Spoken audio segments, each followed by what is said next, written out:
சட்டவிரோதமாக ரேஷன் அரிசி கடத்தப்படுவதை தடுக்கும் வகையில் கடந்த 4 மாதங்களில் மட்டும் 3200 பேர் கைது செய்யப்பட்டுள்ளதாக குடிமைப்பொருள் குற்ற புலனாய்வு பிரிவு ஐஜி ரூபேஷ்குமார் மீனா தெரிவித்துள்ளார். தமிழக அரசு இலவசமாக வழங்கும் அரிசியை சிலர் ஆந்திரா, கர்நாடகா உள்ளிட்ட அண்டை மாநிலங்களுக்கு சட்டவிரோதமாக கடத்தி விற்பனை செய்து வருகின்றனர். இதனை தடுக்க மாநில எல்லையில் வாகன சோதனை சாவடிகளில் உள்ள காவல்துறையினருடன் இணைந்து குடிமைப்பொருள் குற்ற புலனாய்வு காவல்துறையினரும் கண்காணித்து வருகின்றனர்.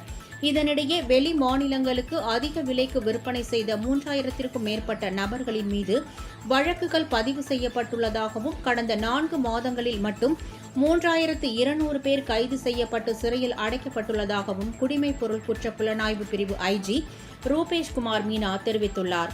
மேலும் தொடர்ந்து விற்பனை செய்த 45 பேர் குண்டர் தடுப்பு சட்டம் பதிவு செய்யப்பட்டு சிறையில் அடைக்கப்பட்டுள்ளதாகவும் 76 லட்சம் ரூபாய் மதிப்பிலான அரிசி மூட்டைகள் பறிமுதல் செய்யப்பட்டுள்ளதாக தெரிவித்தார். மேலும் இதுபோன்ற குற்றங்களில் தொடர்ந்து ஈடுபடுபவர்கள் யாராக இருந்தாலும் அவர்களின் மீது கடுமையான நடவடிக்கை எடுக்கப்படும் என்றும் அவர் அப்போது தெரிவித்தார்.